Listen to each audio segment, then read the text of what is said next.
देखिए, आजकल एक बड़ी चर्चा चल रही है कि भाई इन्होंने इतने लंबे टाइम तक राज किया।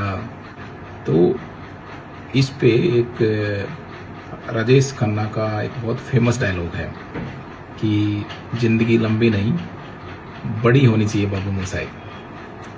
तो असली जो आपकी पहचान है कि आपने कैसा राज किया, कैसा राज आपने नहीं किया, ये आपकी पहचान होती है आपके काम से, ना कि कितने लंबे टाइम तक आपने काम किया।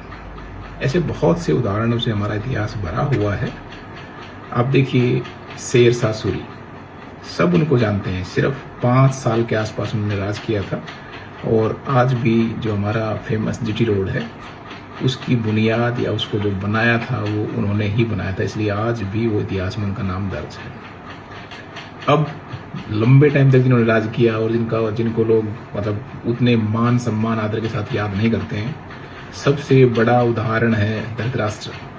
धृतराष्ट्र ने 80 वर्ष तक राज किया था। एज पर महाभारत 80 साल तक उन्होंने राज किया था और उनके राज में क्या हुआ सबको पता है। धृतराष्ट्र से भी मजेदार है एक और शासक, मुगल शासक, उनका नाम था मोहम्मद शाह और उनका नाम रंगीला पड़ गया था।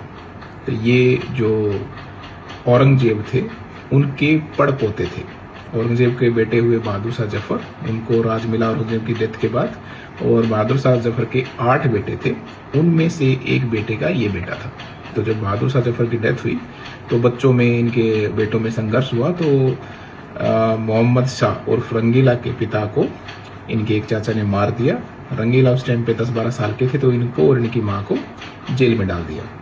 अब कहने को राज तो बहादुर शाह के बेटे का था, लेकिन असल में जो सारा कामकाज देख रहे थे वो कोई सैयद बंधु थे, वो चला रहे थे। तो उन्होंने और ज्यादा कंट्रोल करने के लिए कि भाई हम 12-13 साल के बच्चे को अगर ले आते हैं, अगर उसको राजा बना देते हैं तो सारा कंट्रोल हमारा होगा, इसलिए इन्होंने इनके चाचा को मरवा दिया और मोहम्मद शाह को राजा बना दिया 1719 में। और मोहम्मद शाह ने राजा बनते ही इनका जो मेन काम था, इन्होंने अपने पूरे दरबार को रोजाना, कभी कव्वाली हो रही हैं, कभी मुशायरे हो रहे हैं, कभी नृत्य हो रहे हैं, तो इन सब कामों में दरबार को बदल दिया।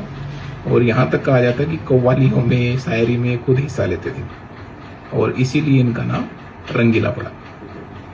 और मतलब उसके बाद इन्होंने कुछ ही सालों में इन्होंने जो सैयद बंधु जो इनको कंट्रोल किए हुए थे, उनको भी रास्ते से हटवा दिया। लेकिन बहादुर शाह से ही, हालांकि मुगल साम्राज्य की जो पकड़ थी ढीली हो गई थी इनके बाद, तो वो और भी खत्म होती चली गई।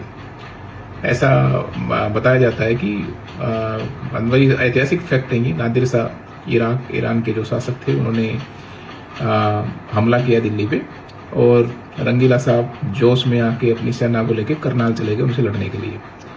करनाल पहुंच के भाई साहब को पता लगा कि जी मैं अपना तोप खाना तो हम लेके नहीं आए, तो इनको पकड़ लिया गया, इनको भागना पड़ा और नादिर शाह की सेना ने दिल्ली के अंदर अपना चढ़ाई कर दी। वहाँ पे उनके जो सैनिक थे वो महिलाओं के साथ अभद्रता कर रहे थे, दुकानदारों को लूट रहे थे। तो इसी बीच में जब लोगों ने विरोध किया, स्थानीय लोगों ने, तो उनकी सेना का, नादिर शाह की सेना का एक सिपाही मारा गया। उसके बाद तो बताते हैं कि उन्होंने ऐसा उत्पात मचाया कि करीब 15-16 हजार दिल्ली के लोगों को मार दिया गया। और ये जो हमारे रंगीला साहब थे, ये गए नादिर शाह के सामने पेश हो गए कि हुजूर आपको जो चाहिए ले लो, मैं गद्दी भी छोड़ देता हूँ, मुझे माफ़ करो। और इन्होंने मतलब सरेंडर कर दिया। और नादिर शाह जो दरबारी वगैरह थे वो बीच में पड़े। और ऐसा बोला जाता है कि जो कोहिनूर था, कोहिनूर को दिया गया एक, उसके अलावा बहुत सारे दूसरे हीरे जवाहरात, बहुत कुछ दिया गया और जो एक समझौता किया गया। और उस समझौते की बदौलत इनकी गद्दी तो बच गई। इनको नादिर शाह ने इनके ऊपर मेहरबानी करके इनको राज करने दिया। लेकिन ऐसा बोलते हैं कि इज्जत और दौलत वो दोनों ऑलमोस्ट खत्म हो गई। नादिर शाह सब कुछ लेट के ले गया। उसके बावजूद भी ये बंदा, आप देखिए 1948 में जब तक इसकी डेथ नहीं हुई, ये राज करता रहा। तो इसलिए आप कई बार आपकी, भाई वो कहते ना भाई किस्मत मेहरबान तो गधा पहलवान, तो ये होता है कई बार। कुछ लोग आते हैं बहुत छोटे से टाइम पे अपना अच्छा काम करके दिखाते हैं, वहीं कुछ लोग आते हैं जो जिनका टेन्योर तो लंबा होता है, लेकिन वो बहुत ही तहस नहस करके पूरे सिस्टम को जाते हैं। तो इसलिए टाइम मत देखिए, कितना टेन्योर मत देखिए, आप ये देखिए कि जनता के लिए क्या किया, आम लोगों के लिए क्या किया। उसी से आप किसी भी शासक की, किसी भी अध्यक्ष की, उनकी गुणवत्ता जांचिए कि वो क्या जनता के लिए, पब्लिक के लिए, आम कार्यकर्ता के लिए, आम कर्मचारी के लिए कितने अच्छे रहे। जो आम जनता के लिए अच्छा है वही देश के लिए, समाज के लिए अच्छा है।